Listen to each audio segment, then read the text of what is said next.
That's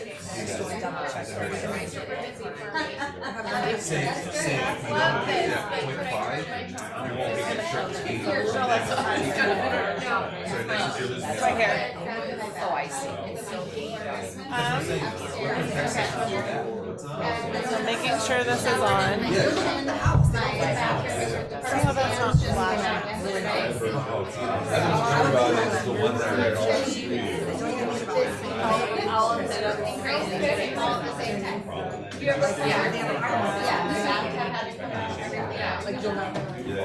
At first the insurance company was fighting for bathtub. You're right.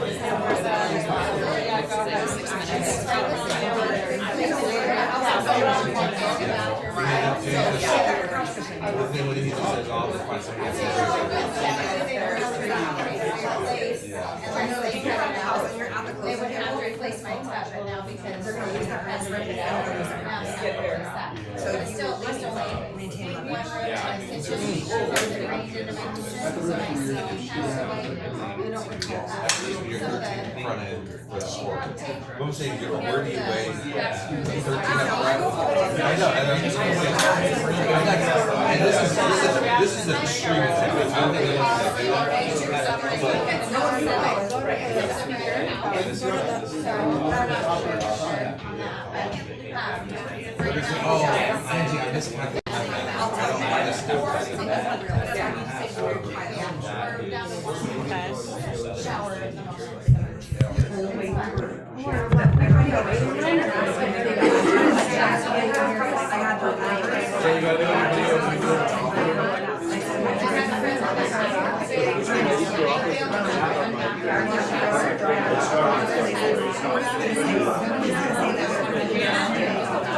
I was like, you're in my lady room. Are you going to see saturated fire agency where she's like, hey, I'll sell you house, regardless of price? Taylor, can you hear me? They come with me, 50, I don't care if it's a 500, 600, 800, 900. Can you hear me? Are you going to see it upright from that down? You got to see Kayla, can you hear me? I can hear you. you see what I'm trying to say? Like, yeah, now I can see, well, you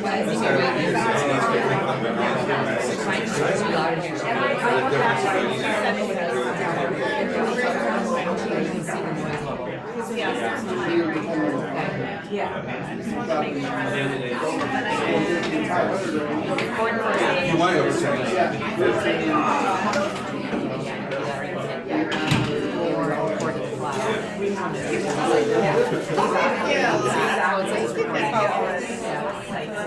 I'm here. Okay, good. I gotta bail out. How are you? Good, how are you? I see you. Still collecting my items. I know. You say that.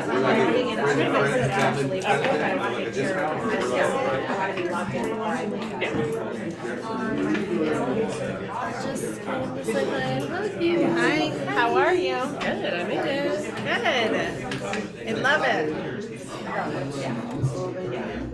on the buying side, I'll do 50. You don't say I'd say my 4, not 1. C4. I know, right? I know. Oh, there it is. everything. So it's going to be worth it.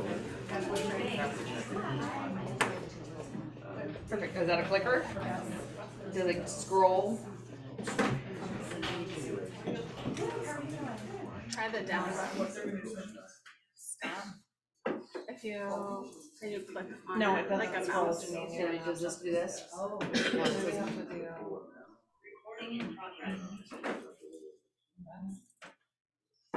Like that. And then can I just do this? Okay, I can just do the arrow. That's fine. You can scroll with this. Oh, right, the arrow's probably easier. These slides are from Annie. And I just use them sparingly, so. Okay. You can save it and then mess around. Did we let everybody in? Yeah. It usually would save you if you don't let somebody in.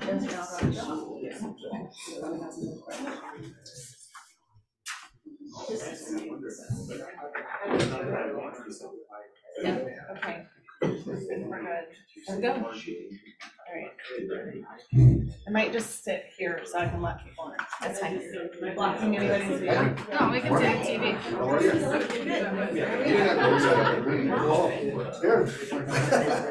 We can share.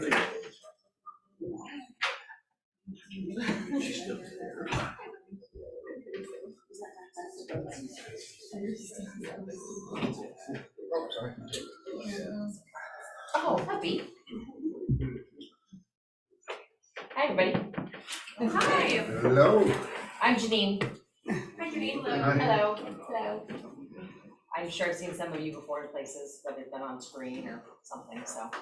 I'm the Director of Compliance for all Ben's offices, as well as the designated broker for the Kirkland firm. But I've been doing this with Ben for the last few years, just kind of making sure that all of the offices have some consistency, and that we're all well educated and trained type people. So how many of you had known nothing about the law that has changed and goes into effect on Monday? You have no idea. Okay, good to know. Thank you for being honest, because that's a hard one. If you want to get paid in 2024 on a buyer's transaction or a tenant transaction, you're required now to have an actual representation agreement with that client. How many of you would ever take a listing without a 1A? Okay, so it's the same thing. None of you will ever take a buyer unless you have a Form 41, okay? The law states that we have to be transparent about our conversations about compensation and representation. So we've always had a listing agreement. How many have been in the business more than 20 years? 30. Okay, 30. I got two 30-year-olds. Excellent. Excellent. And you look just so young too. You really do not look like you've been in the business for 30 years. I've only been in it for 20. I've only been in it for 28. So the agency law passed in 1997 that stated that if we do not have a listing agreement or a 47, which is a seller representation agreement for one identified buyer, no marketing, we automatically represented the buyer. But we never had to legally have an actual agreement that stated that, right? January 1st, that's all changing. So now the law states that we have to have a representation agreement, and whatever representation agreement, that is the client we represent. We can have a listing, or we can have a buyer, we can have a tenant. And if you don't have one of those, then you have one unrepresented party, but you still have to have an agreement to have another one. Okay, you cannot unrepresent both sides. You can't just write a contract for the sake of compensation. That's against the law. You need to have your law degree in order to do that. Anybody have their law degree? I do not either, just so you know.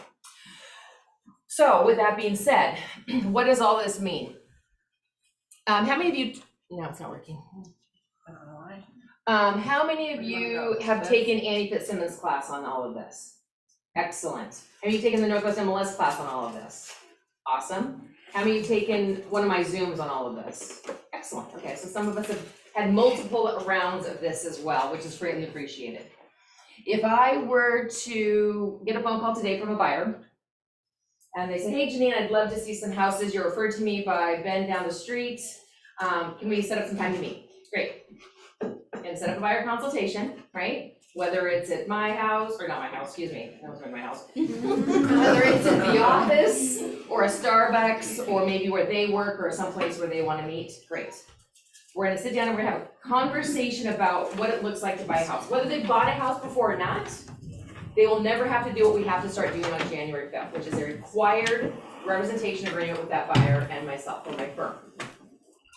We're gonna talk about what the contract looks like. We're gonna talk about what their wants and needs are. We're gonna talk about all the different disclosures that are out there, wire fraud, talk about agency law, talk about my compensation and my representation with that person, and that they will be signing a 41 prior to either leaving my office or before I start showing houses. That's what the law states. We have to, in a reasonable amount of time, have a buyer representation agreement signed by our client before we offer brokerage services, which is we showing houses, and there are caveats, I get that, but at the very bare minimum, prior to mutual acceptance, okay?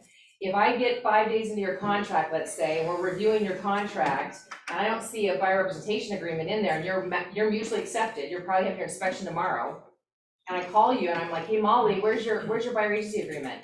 Well, I don't have one, Genine. I'm like, Molly, you're not getting paid. There's no way to fix it. Once you've passed mutual acceptance and you do not have a buyer representation agreement signed, and completed in full, we as DBs are required to call the listing firm and tell them they cannot pay us. That's how scary this is. There is no leeway. Yes, Curious, what happens to that commission? goes back to the seller. Now, if you look at a listing agreement, there's a clause in there that says unrepresented buyer. If I don't have a buyer agency agreement timely, that buyer is now unrepresented. So based on how the listing agent checks that box on what happens with an unrepresented buyer in that compensation, it could go to the listing firm and to the listing agent. Remember that all compensations have to come to the firm, then we pay it out. People are like, well, if it says the firm, that means I don't get paid. That's not what it means. It just means that we will pay you based on your agreement with the firm and where you are with your splits and caps and all of that, right? So it's not that you're not gonna get paid, but legally it has to say that it comes to the firm. That's the state law, right? Yes. I have a question for you. If you have a team, and let's just say that me and Dawn, we may share the property to the same client, then out there, both were named on the agency agreement. Yes. We're gonna talk about all that, yes. Oh, sorry, NTCs do have to sign on? Correct. Any brokerage services offered by a licensed person must be part of that representation agreement. So when we write up the offer and we send it into Kennedy Command, do you want the 41 included in the offer, or do you want it separate like it have been doing before? It will be a separate placeholder. Just like the Because you will not be sending your 41 over to the seller. No. Right. Right, okay, good, I just wanted to check. So what happens in my world is buyer and I sit down, we have a consultation. I go over a complete contract and what it looks like, and I go through every paragraph. It's a 2-hour consultation. I show them a big sample of what a contract looks like, and I may leave out things like well or septic or lead paint, because not all houses are going to need that. But I will talk that if they do find one, we are gonna go over additional documents for that reason. We're gonna go over our complete disclosure packet, what all of that looks like. I talk about the 2 wire frauds that happened in Kirkland that was almost a $400,000 bundle of not joy. 2 separate situations, 250 and 175. So not a fun week that day, that year. I talk about what that looks like. I talk about buyer beware. You know, you're buying a house, you should absolutely have an inspection. I talk about the fact that you are gonna order the inspection, buyer. You're gonna get I'm gonna give you 3 people if you don't know anybody. I'm gonna give you, in my disclosure packet, you're gonna have 3 people that I'm gonna refer to. I know them only from a business standpoint, and their telephone numbers are next to their names. You're welcome to call any of the 3, and I recommend you call all 3, interview them. You let me know who you wanna hire for your inspection, and when the time comes, you call that inspector, you 3-way me in, we get our calendars out, and you schedule it. I mean, I go every detail of what the buyer should be doing. Remember, the buyer's buying the house, I'm not. And then I also talk about representation, and the fact that I am only representing them. If my seller says I cannot do dual agency, then I will not do dual agency necessarily with this buyer, right? So we talk about that and what my compensation is. And then I let them know by the end of the time period that we're gonna have, you're gonna get 2 emails from me. One is gonna have a copy of all of the sample contract, and I have sample or draft written across it. It's gonna have a draft of my disclosure packet, a draft of my buyer agency agreement. And then the second email he's gonna get is one that he's gonna sign everything electronically. He or she, yes. So let's say the buyer does want to see one of your listed properties, you've listed it for a month already. So would that be considered an unrepresented buyer at that point? Then would I just represent the seller? If I have a buyer agency agreement already signed and they want to see my listing, that I have a listing agreement signed, I'm gonna have to figure out who's gonna represent who. I will probably terminate my buyer agency agreement And send it to someone else? and send it to somebody else. Okay. So 1A is also changing, and it's gonna state on there that I, the firm, can be a dual agent. You have to have your seller's consent to be a dual agent, and that's why it went to limited dual agency, and they have to sign if they're okay with it. So 1A has changed. 21 has changed to change mostly language. And then of course 41 is brand new. It's going from a 41A or a 41B to a straight 41. The 41A is turned into an addendum or an amendment to your actual buyer agency agreement, so you can make changes on that. Let's see what else has changed. But obviously the P1 has changed, which is the AC pamphlet. And those were all dropped 2 days ago at 9 p.m. So you can log into MLS and you can do all of these new forms today. And if you currently have a buyer under contract, mutually accepted, closing in 2024, you are 100% going to send them a 41, attach the P1, and I would recommend the compensation you reflect to whatever you agreed upon in the purchase sale agreement if the seller's paying a compensation, even if you currently have a buyer agency agreement today. You have to do the new 41 before Monday. and upload that to command. So I have a question there. Sure. So I've got an out-of-country person that I have a contract with. This drops at 9 p.m. and I'm supposed to get a signature by January 1st when he may or may not be available to sign. So, I mean, How is he not obviously, available? well, he's in India and sometimes he goes a little off-grid when he's there. Okay. So, I mean, I'll have evidence that we sent it out today, but I don't know for sure. if I'm gonna So get a the signature reason back. that we want this done, the MLS version of should we have it done or not is different than what Annie Fitzsimmons is, okay? The reason we want it done is because we're gonna go as close to the law as we can because of all the language that changed in agency. If the DOL comes knocking on the door, I can probably push them away. But I will tell you what the ramifications are if we don't do our job. Not only will we not get paid, but let's say we do get paid and the DOL finds out, we will have our licenses suspended. So if you wanna lose your livelihood, that's one way to do it, okay? The other ramification that could happen if we accept money, we do not have our agreement, the seller can sue us or the buyer can sue us or both. And at that point, Ben will look at it, and he has a choice to say how much he wants to get involved with it or not. Our E&O coverage may find that negligent, and when we have negligence, we don't have coverage. So if a seller sues us for $500,000 and we have no coverage, that's coming out of someone's pocket. How many of you have umbrella policies to cover you in case of those reasons? I highly recommend you look into those at the beginning of the year. Okay, I got one when my son turned 16 and started driving a car. Yeah. And you may talk about this, but so they talked to me today, and they talked to Francis tomorrow, and we've all sent them by our agency, and they signed all of them. Mhm. Is it clocked who wins, or? It's who's on the purchase and sale agreement that will win the money that the seller's gonna pay. The other two. So they may, so now that there's, for argument's sake, 4 buyer agencies out there with Jim and Judy Smith, means nothing.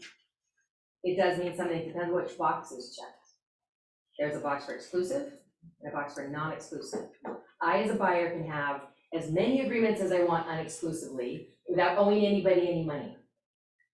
The minute I sign 2 agreements that are exclusive, one of the agents is gonna get paid by the seller, and that's gonna be the person that's on the purchase sale agreement, and the other agent is gonna go after me for the money that I now owe them. Because it's in 2 exclusive agreements. So it's a very good question. So for argument's sake, mine was signed first, but Frances wrote the offer and hers was signed, I don't know, a week later. Because I'm first means nothing, Nothing. even if it's exclusive. Correct. Remember what it states though, it states that the buyer owes you money based on a buyer representation agreement, not the seller necessarily. Right. Will we take what the seller offers us as maybe the whole compensation? Maybe. But if a buyer signs more than one exclusive relationship with a buyer broker, that buyer's on the hook for all of that money if there's a closing. So if you're sitting in an open house and you're asking, oh, hey, welcome, are you working, are you currently working with a broker? Sort of, yeah, maybe we're January 15th. So either, if they started looking at houses, they should have already signed a buyer agency agreement, either in a non-exclusive or an exclusive relationship, right? You need to know before you put them under contract. If they say, well, I haven't signed one with anybody. Well, you can't work with a buyer if they don't sign one. That's what the law states, okay? So every broker in the state of Washington has to do this. It's not a Keller Williams thing, it's not a Ben thing, it's not a Marysville thing, it's the state law. Like I said, I can sign as many non-exclusive relationships as I want and have one exclusive relationship with Ed, right? But let's say I signed 4 non-exclusives. And I've been working with Ed and Stacy and Jim for a while, and I decide that Ed is the one who's been the most attentive to my needs, has really shown me and listened to the properties that I'm looking for and has found those for me.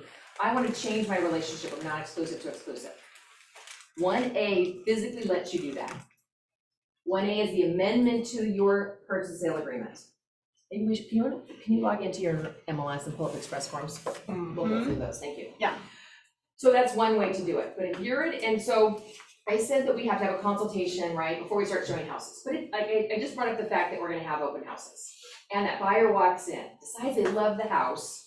You are not the listing agent, okay? You're sitting at the open house because you're looking for buyers. And buyer says, I want this house. Great, let's talk about this. I need to talk about our relationship as well. And you can tell me what you love about this house, and then we can talk about your purchase and sale agreement, what that would look like. Yes, So I thought that if you're sitting the open house, you automatically are assumed you represent the seller? No. So would you, no, not anymore? no. So it's, no, That's from old school. 1997. Sorry, that's. 1997, if you have a 1A or a 47, you strictly represent the seller and maybe can be a dual agent. What Okay. farm, Janine? Put in 41.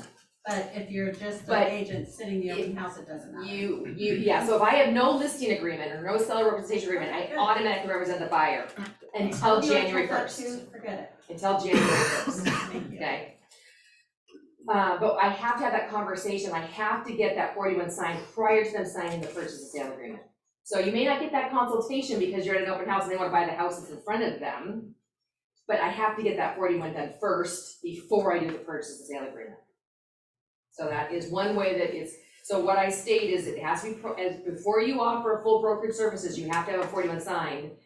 But sometimes that's not gonna happen, so the caveat is it has to be done before mutual acceptance. I can protect you from the state as long as we have it done prior to mutual acceptance. But I also don't want you showing houses for a month and then try to do a buyer agency agreement the day before you sign a purchase sale agreement. Yes, So you probably would advise to take those with you. yes. You're doing an open house, unless you're tech savvy and you're gonna hotspot in, you're gonna do it all right there on your computer, that's one way to do it. But remember too, that if you sign a copy with ink, whatever they sign, you need to give them a copy. So you need to be tech savvy enough that you can scan on your phone and email it to yourself and you leave them the signed copy, right? If you're a non-iPhone user, I can't help you. You can take a photo. You can take a photo of it. That's You can take a photo. I'm like Ben, I'm an iPhone user, in the back. Okay. Hi, you're at an open house, a customer comes in, they work with Redfin, they take the agent, they sign a non-exclusive agreement, but they're ready to move on and work with you. What happens then? You sign a non-exclusive? I would go for exclusive personally. So they Yeah. sorry, they sign an exclusive, they both sign an exclusive, they wanna sign an exclusive with you, what happens then? If they currently have an exclusive agreement, they can prove it, so you know that to be true. It's just like a listing, you can't tell anybody how to cancel it or terminate it. What you can say is, I can work with you exclusively when your current agreement expires with your current brokerage. You can use or cancel, you can't use terminate, or you can't use cancel, you can't use terminate, you can use expired. Can you talk to them and say, and can you just say, you know, it might be a good idea for you to call the agent and just ask them, just talk to them. Yeah. First. You know, it's best that you're currently represented by somebody. I'm not overlapping, I'm not telling him how to cancel it, I'm just telling him to call them. Yeah, you know, you should, you know what, if you're unhappy with your broker, you should probably go have that conversation with your Yeah, broker. exactly. Well, they never answer my phone calls, they don't do this. Well, maybe you should call their manager then, call their branch, call their designated broker. But as long as well, just tell them to cancel it by using Form 53. Like if somebody calls me and says, I wanna sign 53 signed with my broker today. I'm like, who told you what number it was? I mean, I know my numbers, but most people don't know the numbers. And they're newer forms, so. So here's the buyer broker agreement. So it has made between your firms, so South Sound, are we South Sound? North Sound, sorry, we go across the state. Right. So Keller Williams, North Sound, who the buyer or buyers are, and then the following areas. So you can have all of the state of Washington by leaving it blank. You can have a zip code, you can have a county, you can have a city. So you can leave it blank, and that's just all of Washington? Yep. Oh, cool. It's always been that way, just so you know. What you will notice is the term, the default is 60 days. If you can find and get a buyer into a house in 60 days, most of the time, fabulous, but it doesn't happen. I've been working with one buyer for almost a full year. So I recommend you make that as long as you need to make it. And if you're working with a builder or an investor that buys multiple homes throughout the year, is making multiple offers throughout the year, this counts for that one person. It doesn't, you don't have to have a new one every That was time. my next, is if I have a flipper, do I have to do it every time? No, the only time you have to do it is if the form itself changes, okay? So if the MLS changes it, or you can have the 41A, that if you're past your 360 and you wanna add more time, you can do that. So this would, I'm gonna show you 1A as well, yeah. So I recommend that your term is longer than a 60-day window, okay? You must provide the pamphlet, which I emailed, and I believe Amy's already put them up there. All the new disclosure packets are now in transaction desk. They just went out today. Perfect. I did them last night at like 9 or 10 p.m. So Like we just sent them out right before this class. Perfect. So look in your so email. all of the new BKCO pamphlets are disclosure packets are all done with the new agency pamphlet. I've added in the 41 for pure safety. You're more than welcome to take it and slightly manipulate it to fit it in your fashion. Like I download them and I'll fill out my 41D and I'll fill out the wire pamphlet, and then I will upload them and create templates in transaction desk. So when I pull it through, they're Janine's actual disclosure pamphlets. Okay, so they're already done, so you don't have to fill that in all the time. And I notice as a caveat that I see a lot of blank 41Ds, which is the inspection referral form, which is required by the state of Washington, whether it's for a buyer or the seller, even though I only put it in the buyer packet.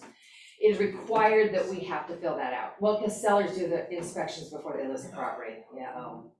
Don't ever do that, by the way. That is very, attorney says don't ever let your seller do a pre-inspection on their home before they list it. In the east side, it is a little bit more prevalent, which drives me crazy. But even if your buyer is not gonna have an inspection, your packet should be ready to go for any buyer. Because here's what could happen. My buyer, we could be looking at houses, and this house, it's new construction, he's like, I don't wanna spend the money on doing an inspection, so I don't wanna pay for it. So we make an offer, but it doesn't work. So we go to the next house, and maybe it isn't new construction, and now he wants to do an inspection, and now I have to give him a referral. Get your packets done in full so that they're just ready to go for any type of buyer that's out there. Don't leave them blank, because that was a common thing I kept hearing. Well, they didn't have an inspection. I'm like, didn't on this one, but this packet is good for that client until we change it again in a year or two based on what's happening with our industry. So that was just a sidebar. Buyer broker appoints you. Okay, so you're the appointed broker. So the firm is appointing any broker to be the representation of that particular firm with that buyer. Yes. So if you have a team, and for argument's sake, Francis is gonna show stuff this way and April's gonna show stuff up north. Could you have one that says both their names? Absolutely. You need two. No. Have is, anytime you've got a licensed person offering brokerage services, they will also represent your client. If they're calling your client as a TC, but they're talking to your client and they're talking about things, like they're calling and asking how to fill out the 1A, that all needs to be on the listing agreement. And it also, in the buyer's side, needs to be all on the buyer's side of the agreement too. Anybody that is with you, Eventually. yep. And here's the thing, let's say you didn't have Francis because maybe she doesn't wanna work with that client. Then all of a sudden you go out of town and now she has to be, you can take that 41A and add her in also. 41A is gonna be a nice little magical piece, a little unicorn on the back of 41 that we're all gonna kind of probably use eventually and enjoy.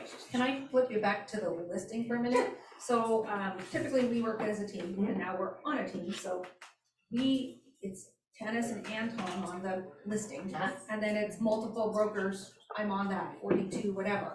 Now, does the transaction coordinator need to be on that, on a listing form also? They're licensed and offering brokerage services 100%.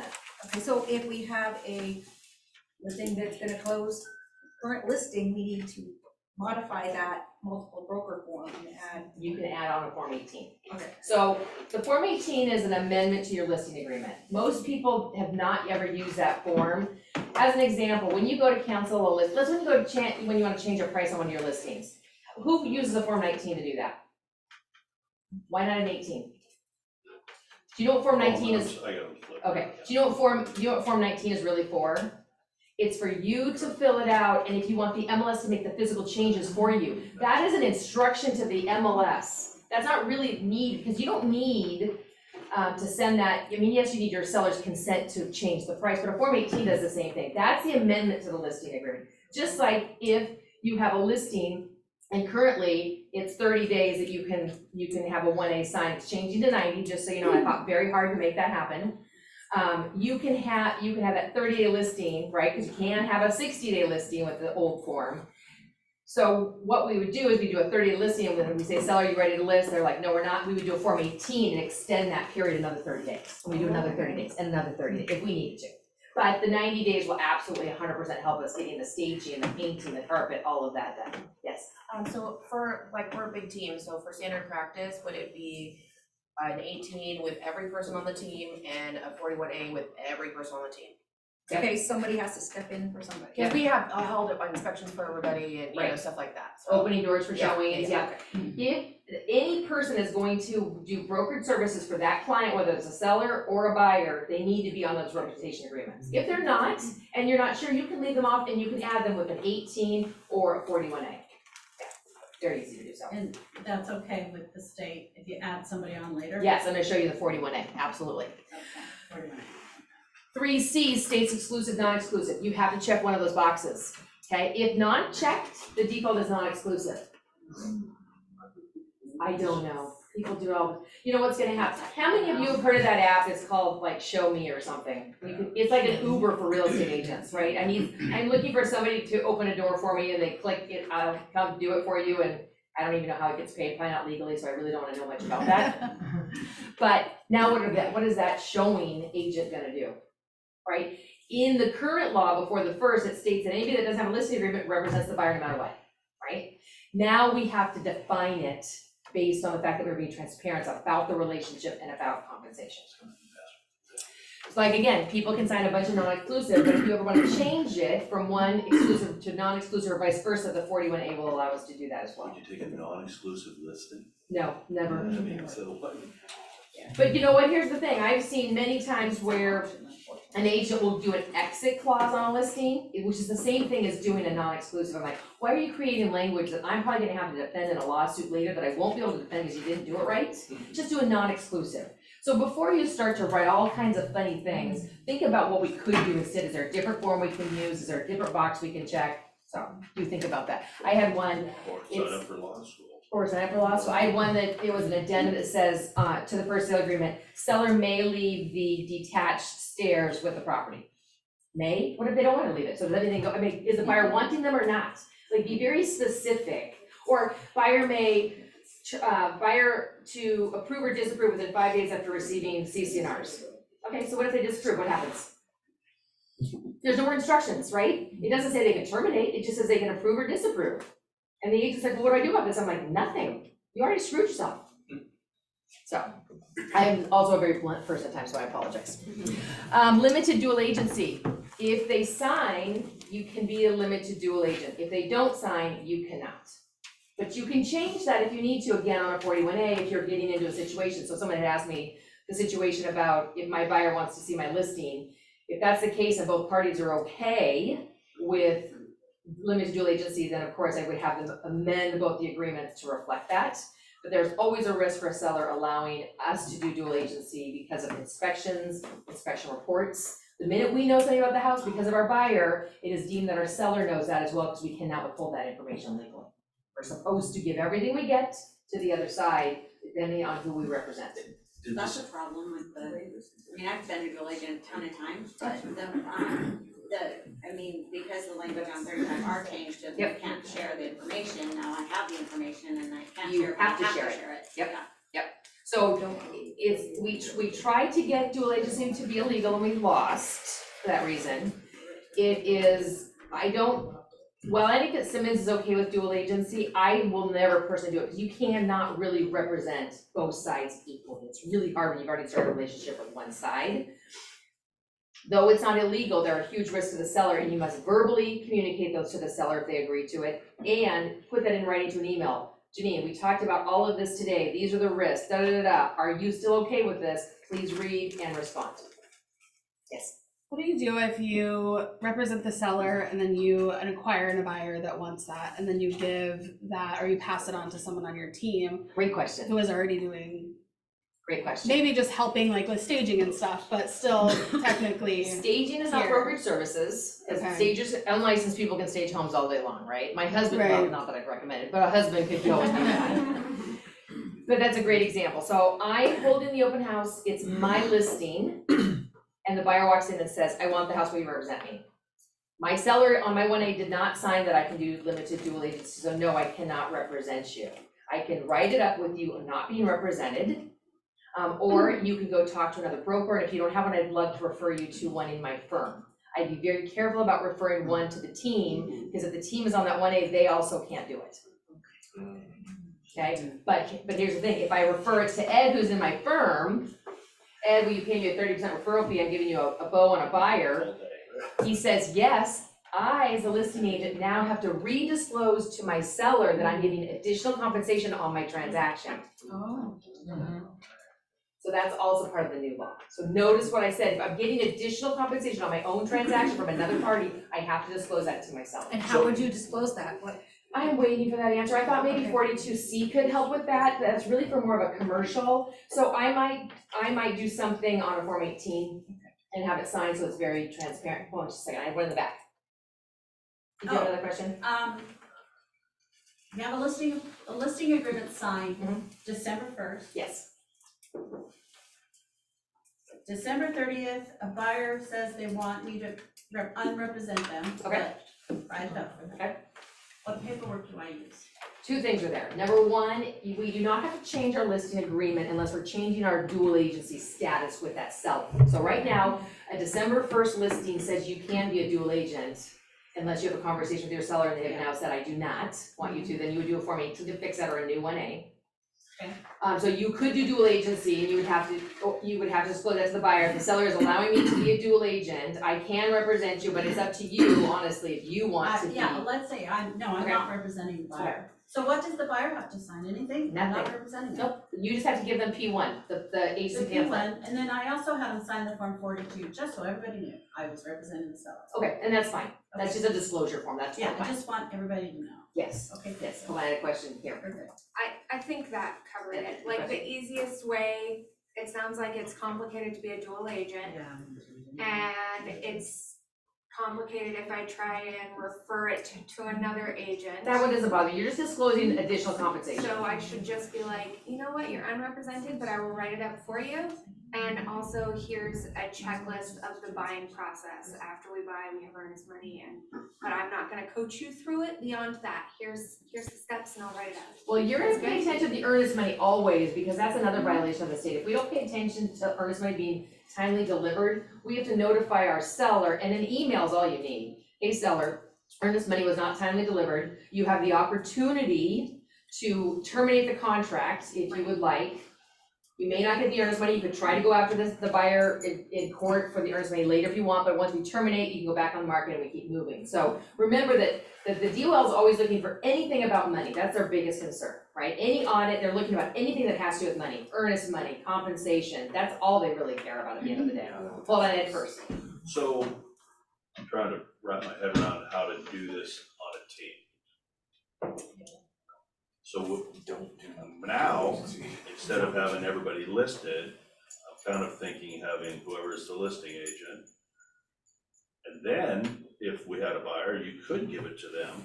If they did, so for argument's sake, I'm going to Vegas and I need April, then I do a form and now she's part of the listing. Form 18. The problem Do we is, know how Ben's gonna do it? are you, Because how is he gonna have everybody on his team on that? well, it's only the thing of it is it depends how much of the team is gonna represent both sides. Otherwise, you don't have an issue, right? So the rainmaker, the managing broker of the team, has an issue because they will have that supervisory position where you do see everything. Anybody who goes into command can see everything from your team, the man who has that view. So you do have to think about it. The problem is you've all been doing it, not you all, but the industry has been doing it wrong for a long period of time. It's always had to be that people think that if I have a team and I'm the managing broker of the team and I hire Molly, who's on my team, and now she's gonna go do something, she's gonna ask me questions because she has to, because I'm her supervisor, right? She should be representing the seller technically in this situation. I can't necessarily just give her the buyer. So those are things you have to think about. Representation is a big, with adding in the additional agreement is good. It all that's done is added an additional agreement. It hasn't changed anything, really. This sounds like it might put freelance transaction coordinators out of business. Yeah. Yes, it could, and it should. You really should never use a transaction coordinator that's not in your firm, number one, because I can't supervise somebody that's not in my firm. So if I have, let's say Violet was doing transaction coordination for somebody in Kirkland, that means, and she represents you, let's say, or Alan, and Alan's doing a transaction with someone in Kirkland, but she's doing a transaction for both. Now we have a problem. that's kind of so what if you have team members all within BK, but different brokers? Stephanie Johnson in Bellingham will not allow that. I am okay with it because I can see everything. I can see everybody's transaction and everybody's command files. It's interesting, because she just set me up that way. Who did? Stephanie. Did she? We'll talk about that. We'll talk about that. I think, okay, go ahead. What does it look like for representation with mentorship? You kind of hit on it, but I didn't. Yeah, if you're mentoring. Define mentorship. Well, somebody is not on the team, but they. Like coaching? Coaching, yeah. So, that's, could be a problem, and I'll give you the scenario that happened in Kirkland. Coach was the listing agent. Buyer's agent was another agent being coached by that coach. Okay. Needed help with the inspection response. Sent over screenshots of the inspection report. Not a new home, but buyer's asking roughly $100,000 worth of work, not needed, but buyer also wanted out of the transaction, so was asking for the arm-long list. But listing agent comes to me, what do I do? I'm like, you need to represent your seller. You need to tell your seller exactly what just happened. And then your seller can make a determination how they want to proceed. Seller says, I feel kind of bad, I'll offer him $15,000. Buyer says, no, that's not good enough, I want out, and did not close, and lost $25,000 earnest money. Because they sent it over unrequested. Correct. I thought it was helpful because that was their coach. Oh, it wasn't, the 35R wasn't included, I get it. They sent a 35R, but they did not have a 35C consenting for the seller to receive any portion or all of that inspection work, and she sent screenshots. And she was told not to, by the way, by a different coach via email. So the firm's protected, but she's not, she's got a bill of $25,000. But I'm really curious, so if they generate 35R, and the buyer just wanted out of it, they could have their earnest money back by just checking. The problem is the agent sent over portions before they could even really get started. She violated the 35 to start with. I see. Yeah. So, and that's based on a coach and agent relationship. If you're on the same side though, right? Like you don't have that listing thing, then if I'm mentoring someone, should I be on their agreement? You have to remember what brokerage services are. Right. And by the way, if you were to look in the DOL to find that list, they removed it. Oh. Because they don't know how to define it anymore. But you're offering those, and you have to have this agreement. You're talking to the client, that's a brokerage service if you're licensed. You're showing houses, brokerage service. You complete a form on behalf of another broker, but you complete it completely because the broker says, hey, here's the inspection report, you're my admin, you're licensed, write up a 35R, brokerage services. Okay. So mentoring, I would say not necessarily, because you're offering advice, right? Yeah. But it's when you start now talking to the client that we have issues. Got it. Or they say, can you go show for me because I can't. Yeah. Like when you start really offering the brokerage service. So you kind of have to think about it. And when in doubt, always call Amy or myself and ask the question, and we'll guide you, hey, you probably should do X. Got it. Yeah. I mean, what if you're like at the casino for the Super Bowl and you get into a conversation with somebody about real estate, there's no definition per se of when it starts. Are they a seller or no matter?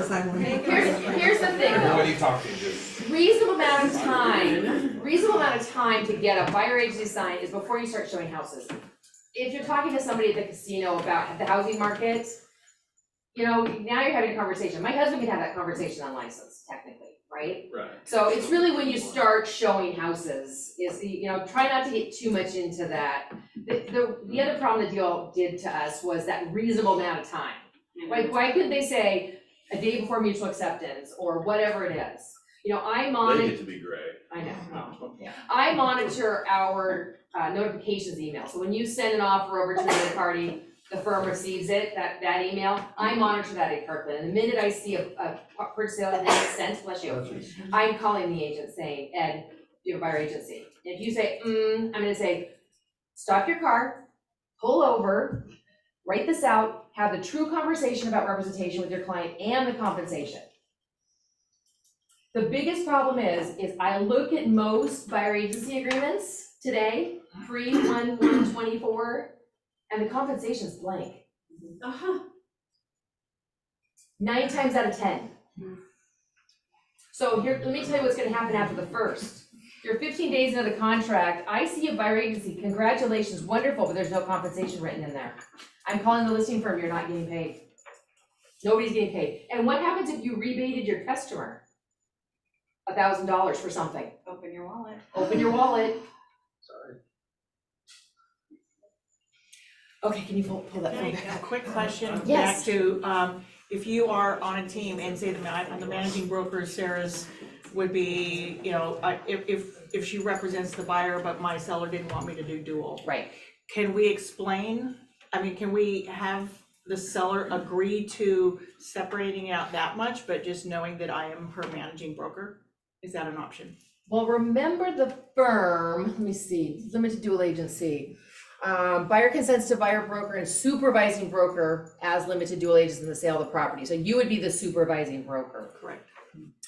You could try that, but if you could figure out language, how to separate and get rid of the representation, and I don't know how much either of you know about that particular client. That's the problem. Well, and you know, I mean. You can't unheard what you heard, right? You can't just say, oh, I'm gonna look the other way. I'm gonna represent the buyer, and I'm not gonna tell the buyer anything because I learned this over here when I was a dual agent, but I'm not a dual agent till here, so I'm not gonna tell them this part of it. You can't do any of it. You're gonna get stuck in a pot of hot water.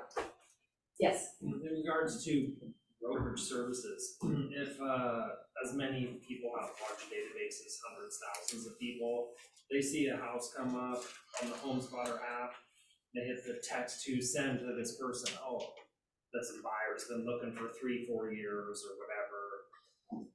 Check out this house that I found. Am I offering brokerage services and am I gonna go straight to jail if I don't have It's kind of like the open house rule, the buyer walks, like, you're gonna have that with internet leads or your scenario or open houses, as long as you have it signed prior to mutual acceptance. So here's the thing, that happens to me, I go show you the house, yes, I wanna write it up. Then I have to talk about my representation with you and strictly with you and how I get compensated. You are gonna sign my 41 prior to me even sending you the purchase sale agreement. That's how that's done. I mean, if you're writing a purchase sale agreement, you're already in transaction desk, just get it done, right? Compensation. Buyer acknowledges that there's no standard compensation rates, and compensation in this agreement is fully negotiable and not set by law. Remember, we never use the word always, standard, any of those languages with anybody, even our own clients, about compensation, okay? We can't price fix or we will go to jail. And then you must put a percentage or a dollar amount. Now, a lot of people are like, well, I am okay accepting what the seller is offering, right? Yeah, for $1. Right. So I've heard people say, well, what if I just put 0 and then check the box, which we're gonna get to, that says I get any amount over the 0 that the seller is offering. What happens though if it's Lennar and they aren't paying anything and it is a 0? You're not gonna get paid.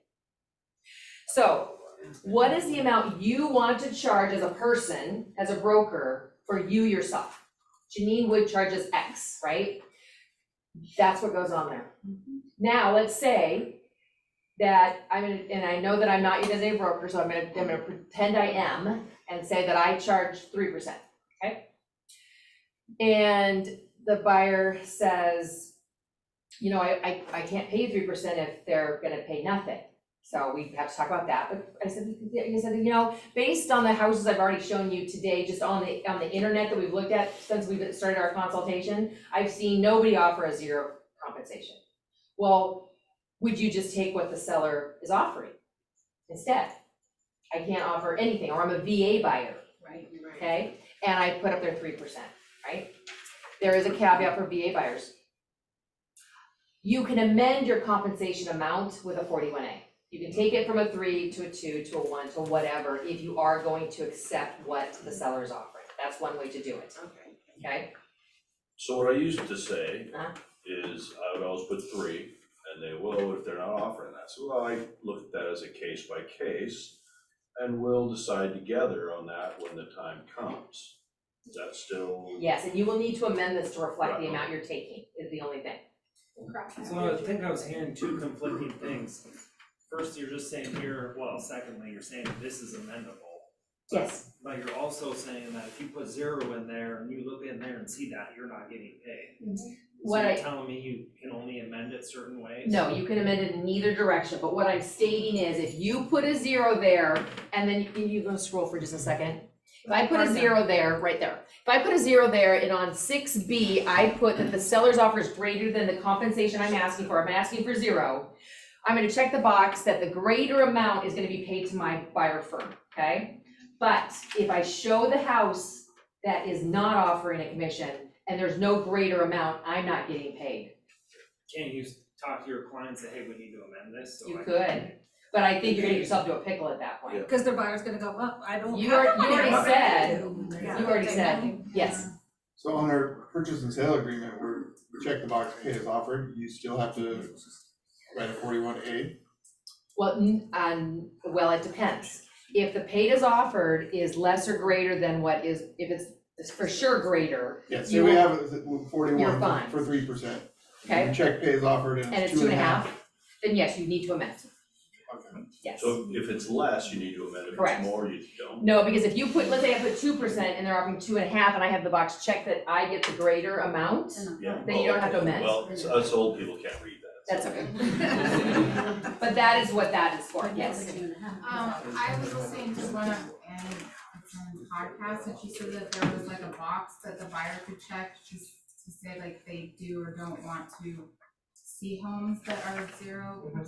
Oh, nice, that was coming up. That's what you want to So tell them. under paragraph Give us 8, showings, listings, right there, BA financing, showing properties, buyer shall or shall not be obligated to, buyer broker shall or shall not be obligated to show properties for which there is no seller offered compensation.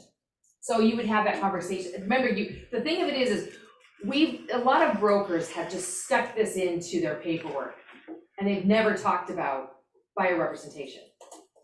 But the law changed where now we have to legally talk about it. We never had to legally talk about it. Now we legally have to do that. So that's part of the conversation is, what do I charge? What can you, what can you afford? What do I charge? And if there's a 0 compensation, I'm not obligated to show you because I'm not going to show you unless you are willing to pay my fee.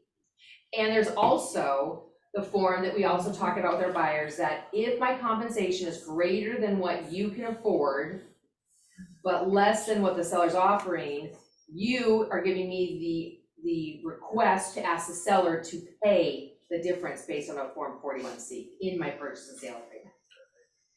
Now, the seller says no, buyer is obligated unless you want to amend for whatever the amount is that is the difference between your amount and what the seller's offering.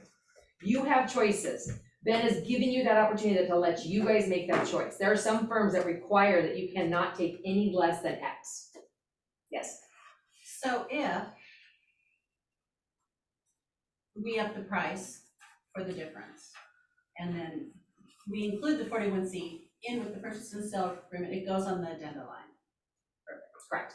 Remember that the addenda line is an index line of our forms. If the form is not attached to your first sale agreement, it doesn't exist. So if I forget to put a 35, the listing agent doesn't have to call me and say, hey, I see that you want an inspection, but I don't see a 35. Do you want to add one?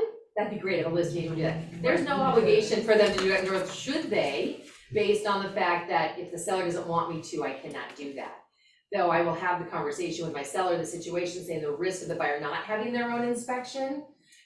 Just you decide, seller, if you want that risk to come later or sooner. So you can decide, so you give that choice to your seller, but that's just an index line is all that line is.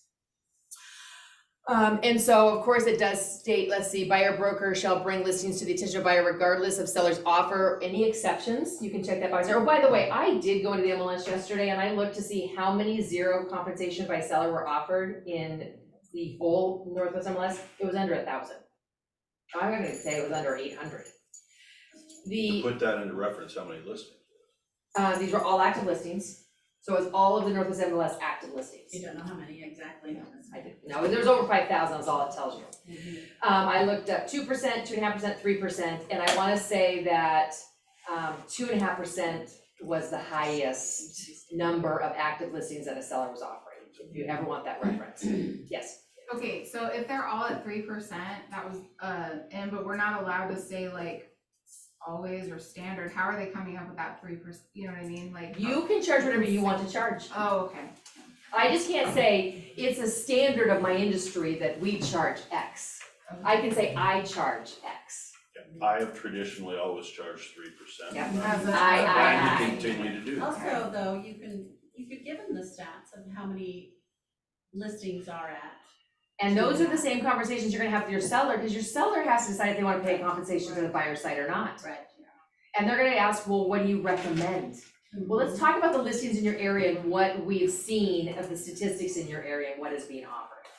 Right, that's how you kind of combat that. They're thinking, well, I wanna offer 1% or 0 or, you know, let me show you what's happened in your area. And please remember that all of these sold listings, all of those listing prices, all those sold prices, those are based on also offering a commission to both sides. And remind the sellers, not all buyers can pay their own broker. They're using all of their money to buy your house. They're getting a giant loan to buy your house. All of their money is going into your house and you get to cash out. Just like you did when you bought it. So those are things you have to think about as well. Because some people are starting to hear about the lawsuits. By the way, like, oh, that major lawsuit. Because there's 12. There's not just one, there's not just two. There's 2 big ones at over $1 billion.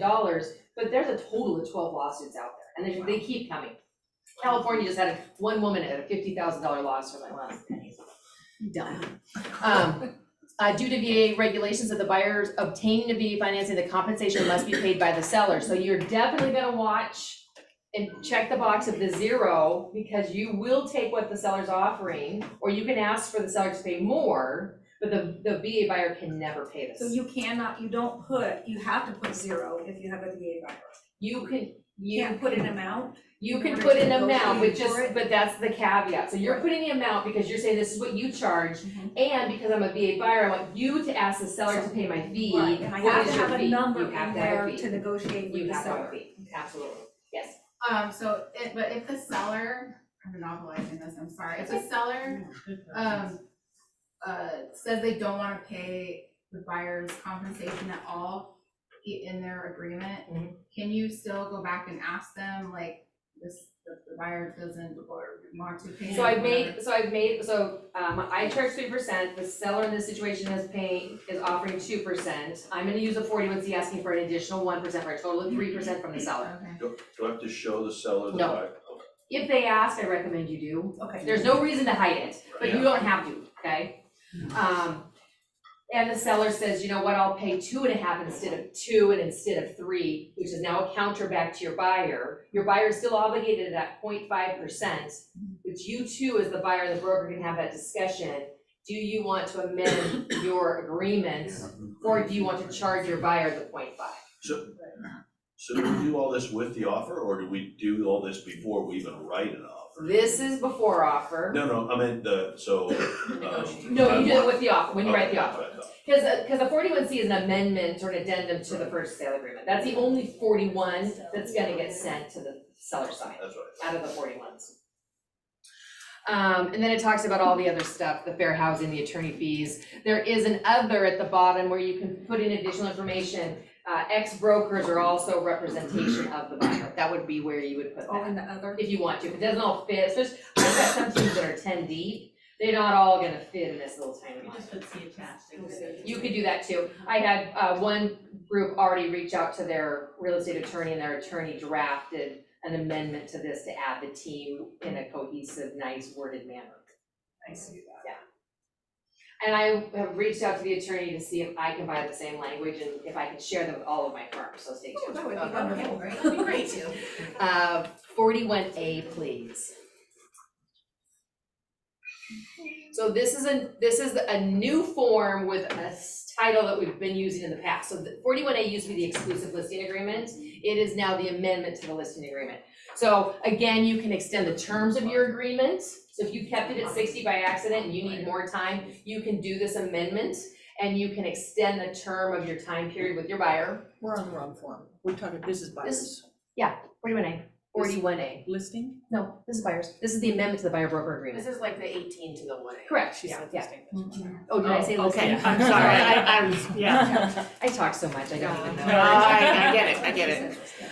You can also change your relationship. So like, let's say I had 4 different non-exclusive agreements out there, and I decided I wanted to work with Mullen exclusively. I can change from a non-exclusive to an exclusive based on this amendment. I can add brokers if I wanted to. So let's say I was working, and let's say I've decided to skip off to Scotland and I need somebody else to help. I can add somebody, bless you. So can your designated broker can add somebody. If I were to go to the hospital and you can't reach me, she can now appoint another broker to my buyer, because my buyer starts calling my broker and says, I can't find Genine. You know, and maybe my husband was injured too, and he couldn't make the phone call to tell my designated broker that you're not gonna hear from her for a month because she's in a coma, whatever it is. She was literally hit by a bus. Then the broker could appoint another broker to represent your buyer. Okay. So should a rainmaker be on every? Yeah. And remember that it's also good practice, if you've got 2 brokers working actively with that buyer as an example, you're gonna wanna also have the multiple broker disclosure to the seller side, and then that way both parties also go in as broker and co-broker and a buyer representation at the bottom of the Northwest MLS. So we have to list everybody that's touching it, That's licensed. So but we don't have to say what their compensation is, just. No, the as long as the full compensation, compensation is disclosed, Okay. you're covered by that full compensation. It doesn't have to be broken down, because it's not gonna list how much you're paying your firm either, right? At the Okay, end so of you the don't day. have to break that down, No. what percent everybody gets, they just have to be on. Yeah. I thought we had to. Annie said we had to. Yeah, there was some. Did yeah, she? there was Yeah. something, and I was like, If you had to be a transaction coordinator 500, you have to Yeah, put I thought we 500 had on to it. put compensation itemized for the different roles. Yeah. But I could be wrong. I will do my best to see if I can. I mean, let me tell you this, it doesn't hurt you to disclose how much you're paying other parties, it shows how many people are working for this client, so it's not necessarily a bad thing. And I was teaching that for a while, but then I could never found anything that really said, I have to do X. but I mean, for instance, Kayla, my admin is licensed, she also shows properties and stuff, so I'm paying her salary, and then we might have like an additional percentage based on how much time and attention she's, so it's like, can be a moving target. Well, and it's not above and beyond what is on here. You Yeah, have no, 3% on here and that's what you're getting paid, where that 3% goes. Yeah, well, she didn't care about that. Right. So, She gets I have paid one for more it. best practices, if you can easily list it out, I recommend you list it out, yes. One more question, because I gotta leave early. So we haven't gotten to listings, at least I don't think so, but I have a couple listings that obviously are carrying into the new year. Do I need to do, because the listing agreements have completely changed too. So do I need to get that changed by January 1st? Only if you're changing the dual agency part. So otherwise, that's fine, I'm not changing any. Yeah, and you can change it with an 18. Okay, so everything, all listings have been changed. Really what changed in the purchase agreement, like I said, was mostly language and how they defined something. It wasn't a big change. Though, the compensation part changed. Well, it used to be called selling office commission, like we don't use selling office anymore, we do buyer brokerage, so that's why this stuff has changed. Okay, good, thank you. Any questions? Okay. You can, again, change from limited from dual agency or non-dual agency by having them sign this as well. And is your co-broker gonna change from a non-dual to a limited dual agency? So you can go in either direction. And then is there more the compensation for buyer brokerage firm services is amended from the compensation set forth in the agreement. So if I had 3%, I agree to take what the seller is doing for 2.5%. I'm gonna use a 1A to change my, 41A to change my buyer representation agreement to reflect the same amount that's on the purchase and sale agreement. If that's what I decide to do, and my buyer's not paying the difference. Okay. But again, if you're lower and you're gonna take more because the seller's offering more, you just check that box in 41 and you do not have to amend your 41 to begin with at all, if that makes sense. You say you're taking less, check that you're taking more also, if more is being offered. So some people will say, well, I'm gonna put 2% and I'm gonna check the box if the seller's paying more, I'm okay at 2%, but I'm gonna check the box that if there's any more money that the seller's paying, 2.5, 2.75, 3%, 500, they add on whatever, that the brokerage is gonna get the overage. In a multiple offer situation though, you may say that if it's more than what you're asking for, you may say the overage is going to your buyer for closing costs, or it's going back to the seller, because then you're paying less commissions out, so I'm gonna give you the overage since I was requiring more. Whatever that looks like is on 41, and you can check any of those boxes as well, okay? Any questions on 41 or 41A?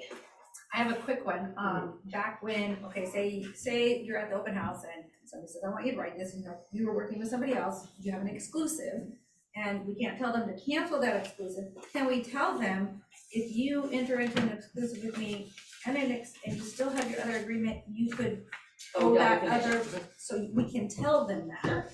And that they can use their brain to decide what to do. Because some people are gonna say, well, I signed something, but I don't know what it was. And time and time again, I hear that. I hear that from you guys. When you guys start on a team and you sign a team agreement and you leave the team and there's a discrepancy, and I'm like, well, show me your contract. Well, I signed it, but I never got a copy. I'm like, how are we not getting copies? We know we've got to give copies to our clients. Why aren't we getting copies for ourselves on anything we sign?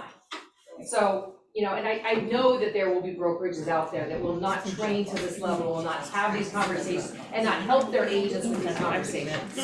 So I know that's gonna be true. I mean, the Redfin's offering to show at 1% and all of this, that, and the other, it's gonna still happen. I think we're gonna start to see it diminish.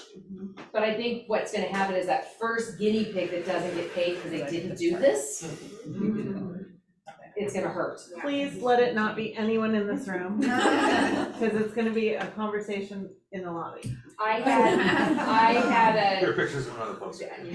my broker hour yesterday, I had a guy on Zoom from the Seattle office, and he says, well, but I never have them sign the disclosure packet until we actually write a per sale agreement. I said, so you've been showing for a month, and you've never given them the agency pamphlet. That's the first law you broke. Okay, that's a law since 1997, so you already broke that one. So now you're my guinea pig. Okay, so like, let's say you do this again, but then you wait, you forgot to do it even before mutual acceptance, and you waited the 3 days. You've been showing for a month, you wrote an offer, you're mutually accepted, and now, oh shoot, I need a 41. And I call the listing agent and say, you can't pay us. And it's not like I can hold it, like, there have been times in the past, we've all held your checks until we get what we need, because we know you have it. And we, of course, will ask for it, and you know, if you can prove to us, we can look at the dates on the things that were signed. You know, if the dates match up, that it was prior to mutual, and you do give it, we will find all that out before we send the DA out to the listing firm. We will be looking for all of that. And as long as we can match that up, or I can call you and say, hey, Molly, where's buyer agency? Oh, shoot, I forgot to add it. Versus, that is gonna tell me she doesn't have it. The, oh, shoot, I forgot to add it, tells me she has it, and she will probably get it in the next 5 seconds. Best practices always, remember the DOL states, anything signed by your client, whether it's mutually accepted or not, has to be turned into the firm within 2 days. I've written 7 offers for one buyer. None of them have made it to mutual because of multiple offers, or he's just a cheap ass and it never, you know, got countered, and they just said, go take a flying leap. All of those offers have to go into command. All 7 of those offers, because my client signed it within 2 days. The rest of the state law says if you've been in the business less than 2 years as a broker, we have to review it in 5 days. And a lot of times you guys will add stuff, but the submit button doesn't happen. So we see it as open or changed because you added something later and reconfigured it. We don't know what's there to review it. The minute you add something, just hit submit. Even if you've added Form 17 and earnest money is not yet due, I just need to wait till Form 17 and then I'll submit it. Just hit submit. Just let us do our job, you know, let us help you not get into trouble. Because when I get audited by the DOL, they say, I want your contract log. So we have to give them your buyers, your sellers, anything you've written, we have to give to them in a log. Your referral agreements, your BPOs, all of those we have to give to the DOL. We give it to them, they say, I want the last 3 months. They come back, they say, I want these 15 files. I have to give them the timeline, so it shows exactly when you put it into command, when you hit submit, when you created the command file. So many people, you know, they take a listing, they won't create the command file until they got mutual acceptance on the purchase and sale agreement. You take a 1A, you put it in, you submit. Lip happens 4 days later, fill it out, put it in, whatever else was happening on that day, put it in, hit submit. That's the only way we can legally do our jobs. Every offense that's in that file is a $5,000 offense to you. If earnest money wasn't disclosed to the seller that was late, but it is in, You didn't disclose it, $5,000. That's one $5,000 on that file. You didn't turn it in on time, that's $10,000 on that file. So, I talk about this all the time so that you guys understand. Most people have never been, some of you have never heard this before, so I do it as much as I can. Yes? I'm just gonna throw myself under the bus. I'm a Keep it. licensed TC, and I can't tell you how many 1As I get that don't have listing dates or input sheets with prices on them. Can we encourage that a little bit? Because I really don't like sending them for signatures, and we don't even have an agreement in place. But Don't send it for a signature. Call your agent and say, talk to Genine.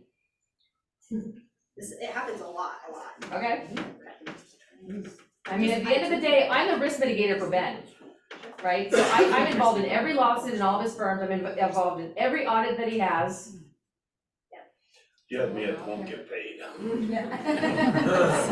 here's the thing, those do get signed, and they're not completed, a Form 18 fixes all that. Yes, of course. It's just, I'm just curious about sending it out without anything on it. What's the point? On it. Well, if it's not completed, the client doesn't have to sign it.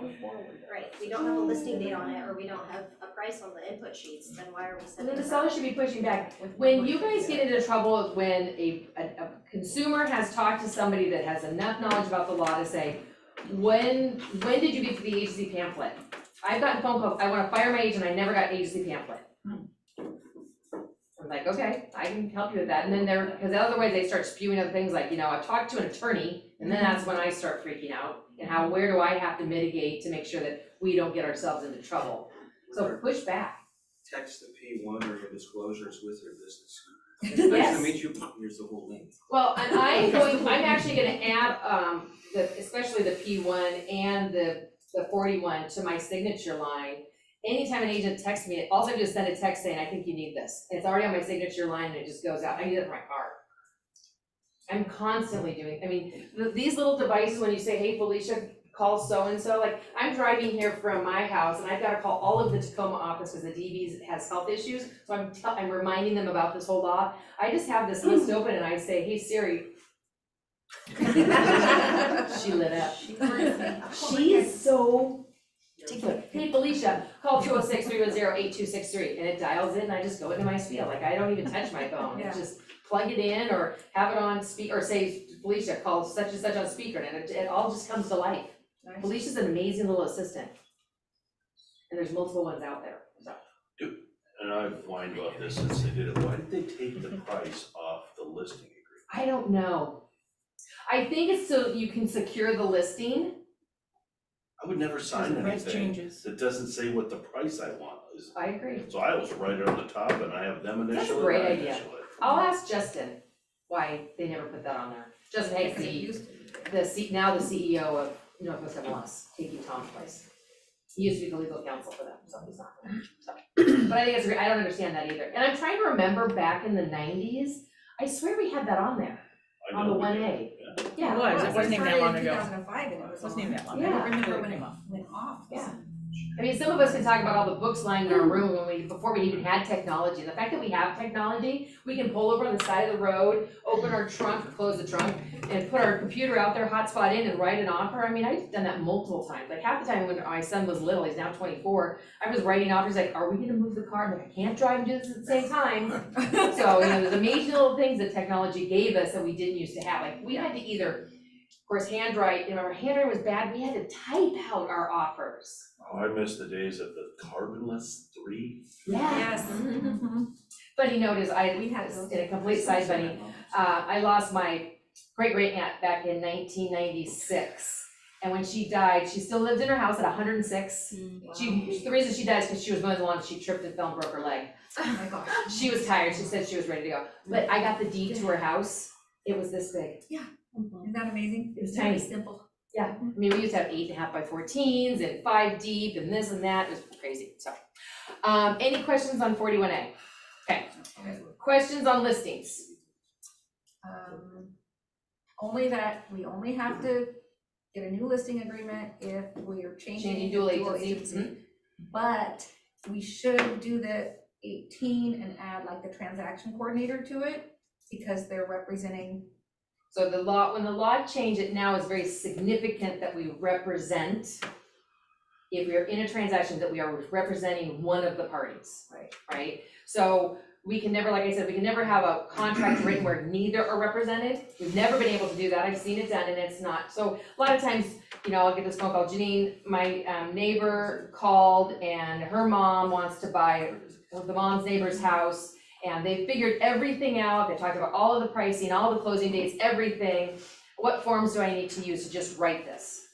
Well, when you can't do that, the law states that we can do simple transactions on pre-printed forms written by attorneys and not for compensation if all we're doing is writing a contract. So I'm like, you have to tell your client to go talk to an attorney. Attorney can do that because you've offered no brokerage services in that situation. So therefore you cannot, you're not representing anybody. So they have to go talk to an attorney. So making sure that you're representing one side. So where it says that you're not representing either, that's going away? No, the reason that box is there is because you're representing one party but not the other. Now, you can't have unrepresented on both I lines. swear that It used to. one had it. Yeah, well, they must have changed that because that's not They legal changed it. anymore. I just got a question that says, this does not apply to listing agents, right? The 41 does apply to, well, yes, this all applies to listing agents depending on your scenario. So if you represent the seller, you're allowed to do dual agency, and a buyer comes in and wants you to represent them, then yes, this absolutely applies to a listing agent. Yes. Molly, can you go back to the 41? Hold on. Hold. You're doing great. This is, wait, what am I doing? Oh, here it is. So on number 3, Oh, this is A. 41A or 41? that one. This one. 41A, sorry. Number 3, adding agency or co-buyer broker. This is like, if I needed Angie's help, this is where I would put her name in. Do we still need like a 42? Multiple broker. 42A multiple broker? Only if that person is going to be in the contract as well. Okay. It depends on the capacity of that broker helping. That makes sense. Yeah. And then we've got a question. If you just do this, it should not. Okay, I see. Thank you. That was my question. What's gone? So go to, can you go to Form 21? Let's look at 21 in regards to representation.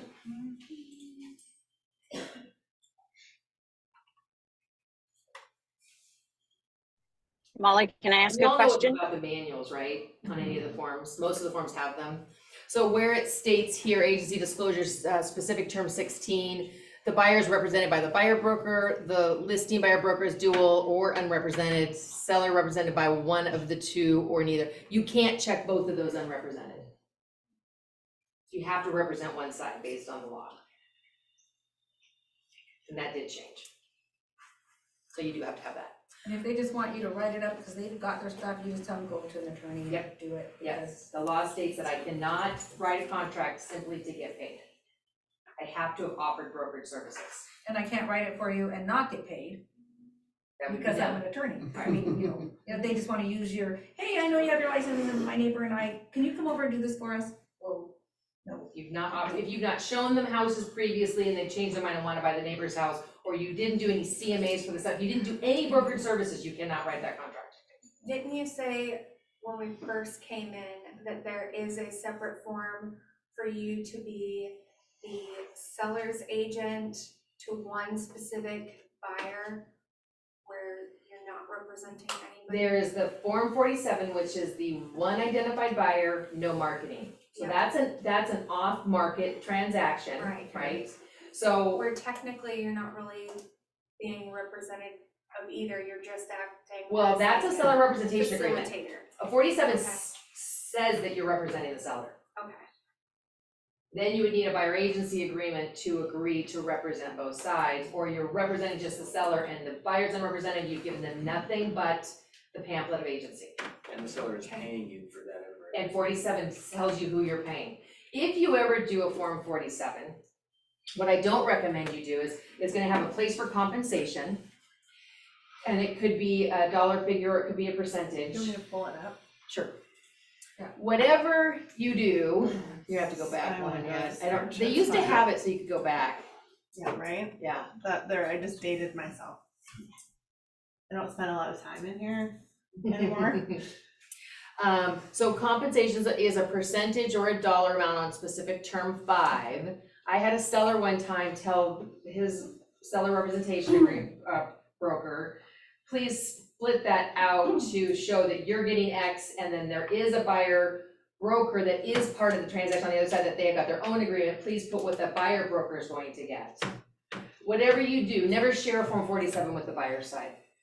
We had to go to arbitration and owed a commission of an extra $14,000 to the buyer broker because the agent accidentally sent 47 where the seller had us break out what the buyer's agent should be paid. Because remember what the MLS states, published commissions is what you're gonna get paid, at least that's how it used to be written.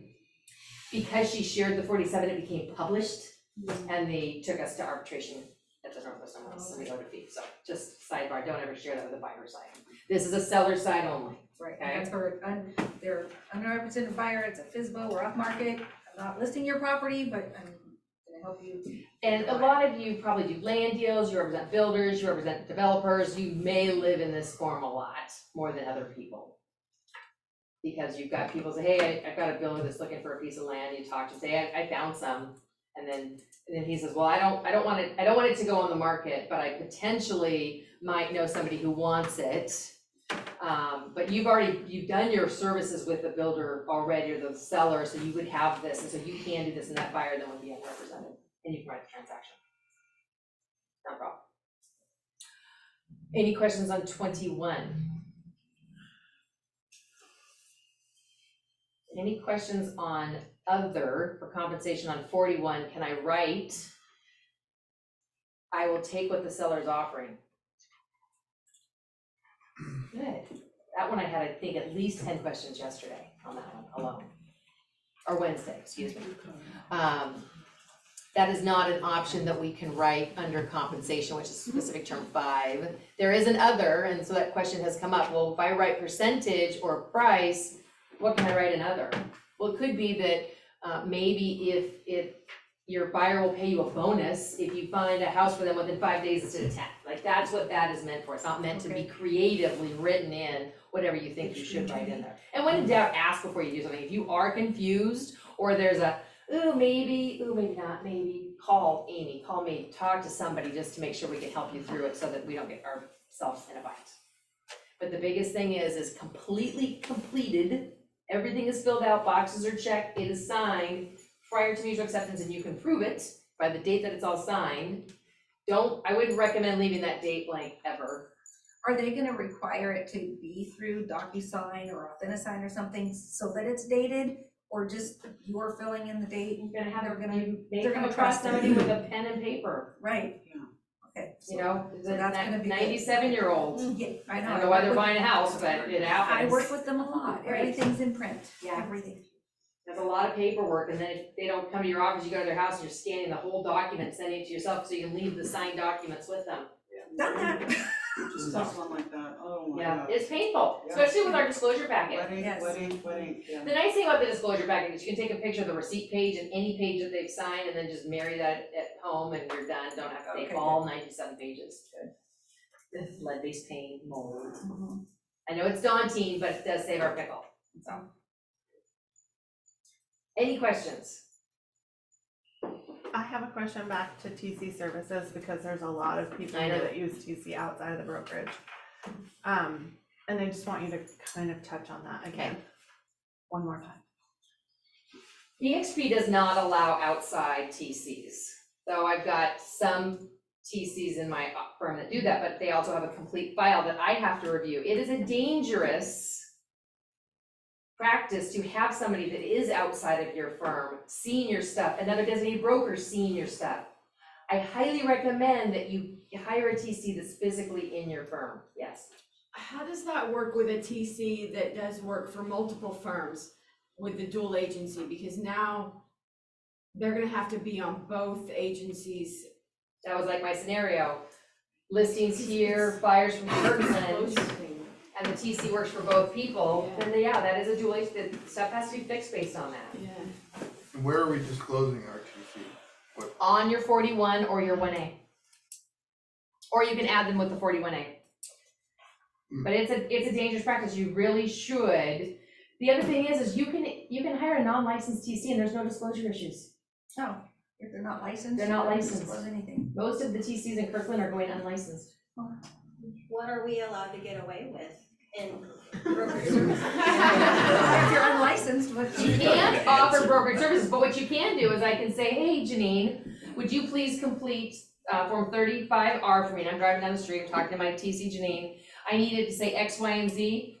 Janine writes it up, tells me it's ready for review. I review it, I send it to the client. Right.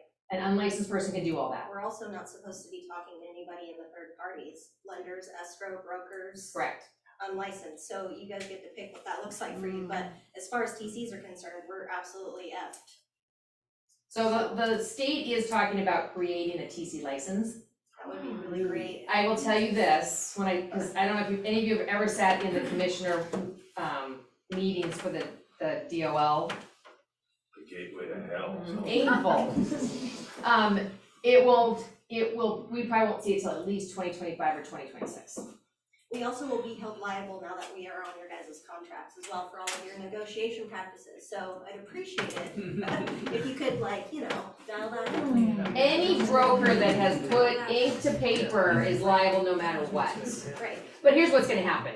In a lawsuit, what it's gonna be is Janine is my broker and Janine screwed up, I'm going after Janine and Ben. And we're not gonna name TCs in any of that. They won't.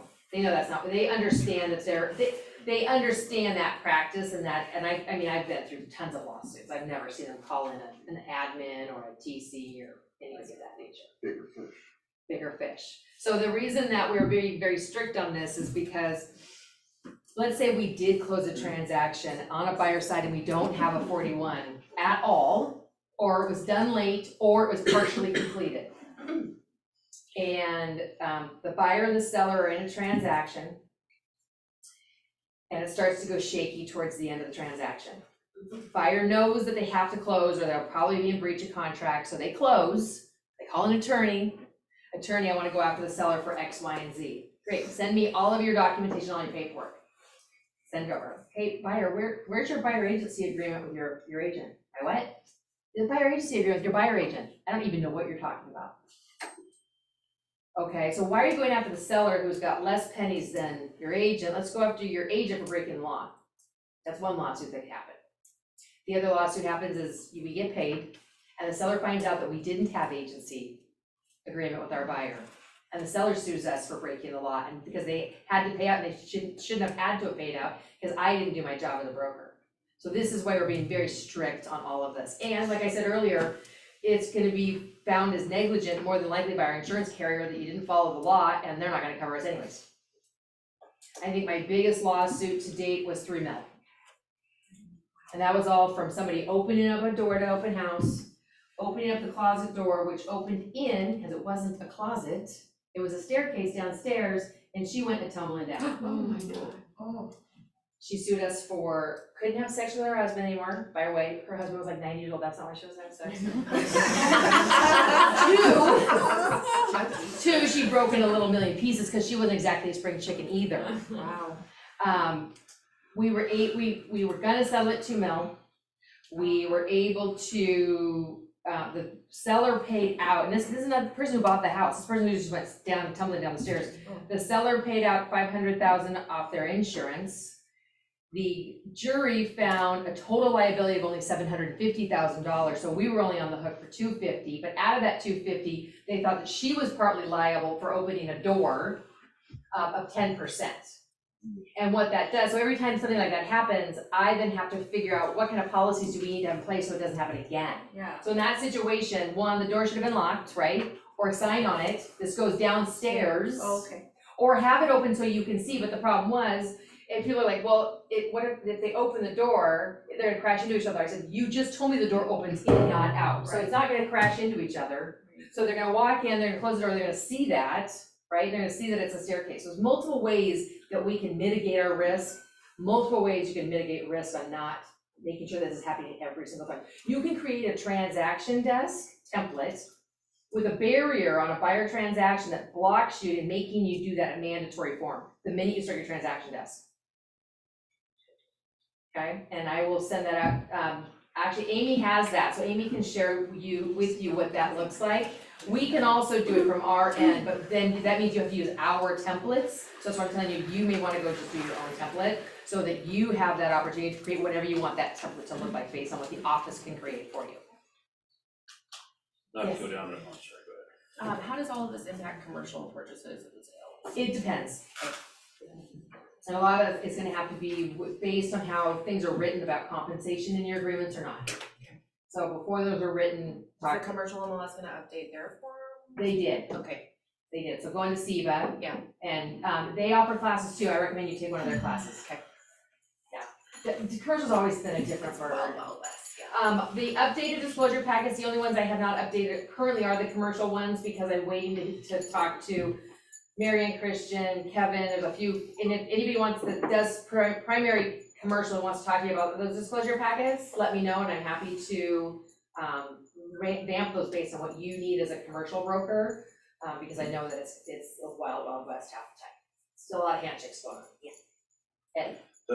So like on a, I might be going down a rabbit hole, but so for like open houses, if you had like you're doing this at your own risk kind of thing right above where the sign in, would that have bought you any? It could, and I take pictures of that Yeah. before anything happens. Like when you go into an open house survey with the situations, it's just like if you were to walk up to a sliding glass door and you're looking at the deck and you're looking at the hole in it and you're like, I'm not gonna open that door. I would probably put a sign on that says, do not open this door.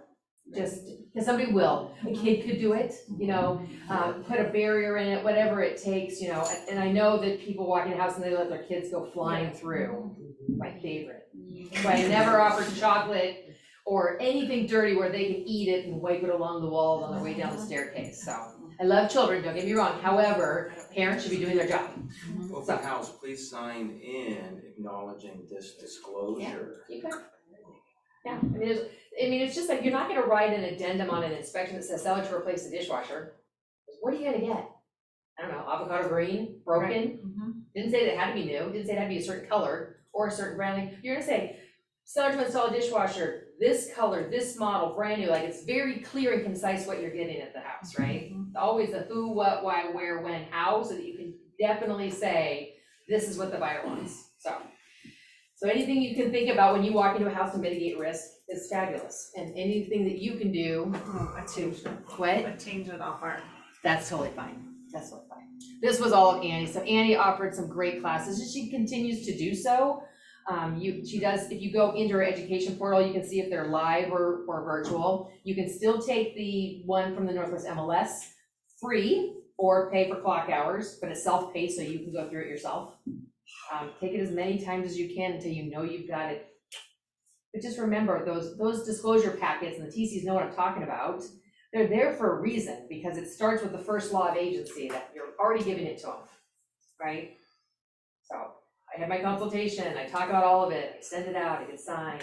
And I do have people that say, this is one that has come up, and Annie has answered this, my buyer doesn't want to sign a buyer agency agreement, then you can't work with them. Can't work with them.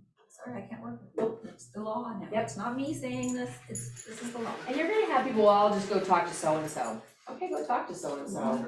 I'd rather have them be the guinea pig and have to close up their shop because they were too little and they didn't train their agents and nobody got paid. Because remember, if you don't get paid, the firm doesn't get paid.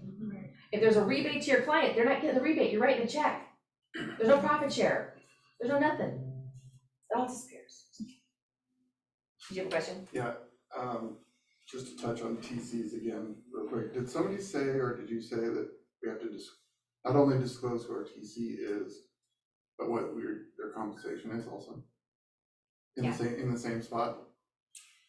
Yeah, you have it under other if you want to in that particular. Okay, so that was the question. It was, I mean. We do have to put.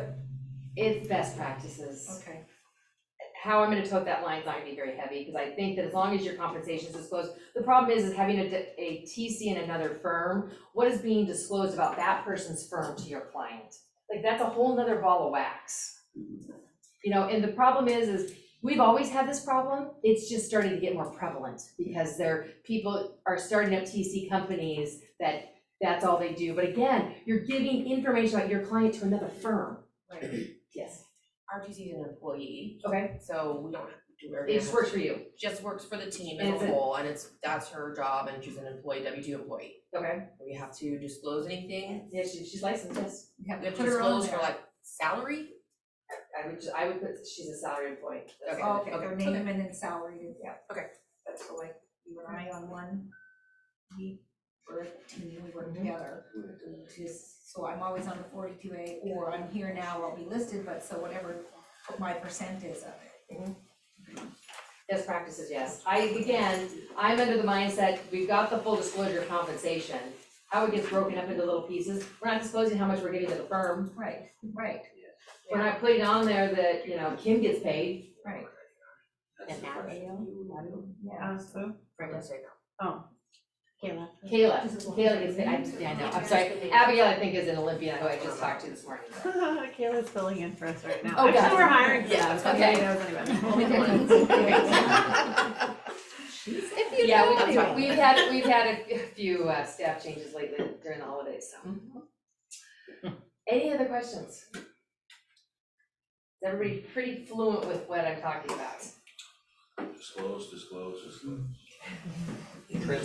Transparency. It's like going to the tire show. Thank you for I'm your time. gonna highlight, I just wanna highlight the fact that Janine said, Do you agree? anything that you get signed with your clients has to be within 2 days in Business command. days? Yeah. So delivered to Dina. Just get it in there, you guys. There's so many missing things that we have to like reach out and grab from people. I do have a question on Oh, I have another question. referral agency. Yes. So another agent refers the business to me. From Hawaii. Right. Nothing, none of that changes, None. nope. We don't It's have to only put when that you're anywhere. referring to a broker, and then you're gonna pay that broker back on the transaction they're already involved in. Okay. Not a straight So up. if I got a new client, because he was referred to me by this other agent, and they're getting a percent, but I Doesn't don't matter, have because they're not in that. our, most of them are not in our state number one, because they're not part of that transaction. The reason my example was different was I referred the client to Ed. Ed is paying me within all of that same transaction. So I'm making more money on that transaction because I referred somebody to Ed, and he's working in that transaction as well. Okay. That's why. So like Rob. Emails and text messages. That is a very hard line. It must be uploaded into command 5 days prior to closing. So if you're not currently doing that, your check should be being held. Don't look at me. Say that again? The deal requires us to have all of your communication. I hide in my office. It's been that way since the sands of time. Before we had technology, we had to give our daytimer copies to our office. Okay. Okay, so the DOL requires that we have all of your correspondence, emails, text messages, receipts, CMAs, VPOs, all of that, but what we require are simply your emails and text messages. 5 days prior to closing. Not to be a commercial Seriously? derivative, but I had one where they threw me under the bus at the DOL, and it was a dual agency. And I was able to show them all my notes and everything in derivative, and I sent that to the state, never heard another word. Yep. Yeah. I totally lost my train of thought, I was thinking about.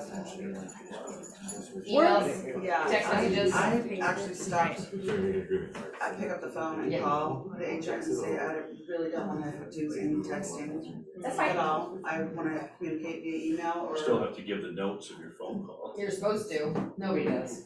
Well, you can pull that up on your call list though and screenshot it if you need to. You could. No, it's just But then you content know what the- of the no. conversation. Yeah, so what Ed's saying, if I'm talking to you and I'm taking notes, I'm supposed to put those into command. I just don't take any notes. Yes. You know when they're gonna update the state testing questions and whatnot to reflect the new? They are talking about that in the last commissioners meeting. I know that the new core curriculum has come out and somebody's teaching it, might have been today from Bellingham. Core has been updated, so we will all have to take core in our next renewal, for sure. They may require it earlier, kind of like they did with fair housing, but I'm not sure they really haven't pushed that out there too far. But the whoever writes the state test has always done a terrible job, and they've really screwed it up for the managing broker, going from a broker to a managing broker testing like Rockwell Institute. They've screwed it all up, so none of the curriculum matches, so most people aren't passing their tests. So nice. something to consider. And if you're over that 2-year mark and you can take whatever kind of clock hours you want, take the law side of the classes, take the Annie Fitzsimmons classes. You know, if you can take anything with the MLS and Jeannie Simmons is doing the teaching, or Justin or what, take those classes because they will help you better with what we do on a regular basis than taking something on Gee Whiz that you can get done in 2 hours. 30-hour clock every 2 hours. Just start taking the classes when you have time. So COVID gave us Zoom for a reason, right? There's so much you can do. I have one that I sent to Annie just for one of her educational classes. Somebody wrote an offer and attached to the first page was Form 34 and then the purchase and sale agreement. And it said, buyer well qualified, a doctor and husband works for Microsoft. Oh my God. We are waiving the inspection contingency, see addendum 35W. Literally just listed all the stuff that should have been on a email. Email. Yeah, or an email. But they put it on an agenda. They are going to either do cash/hard money lending, loan, but it'll be cash. I'm like, the other thing you all need to remember, hard money lending is not cash. If the word lending and loan is part of that, it means somebody else is giving you the money. Non-contingent cash funds are something I can write from a financial institution in the United States with my checkbook and give it to you to cash. That's cash. Or something you pull out of your mattress, right? But it can't be a loan from somebody else. A gift or money from somebody else that's not part of the transaction is 100% either a gift or a loan. So making sure that you're disclosing that properly. You know, like people walking around with, well, they're buying with cash. I'm like, great, where's the money? Well, this hard money lender is, I'm like, oh, so they're getting a loan. So anytime you hear people talk like that, just kind of nudge them and say, just so you kind of know, that's actually a loan, it's not really cash, it's not cash at all. That one always drives me crazy. Anything else? All right, guys, thank you. Thank you. Thank you.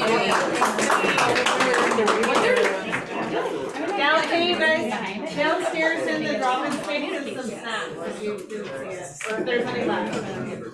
Okay.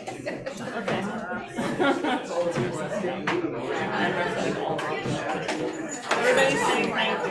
You're welcome. I know that.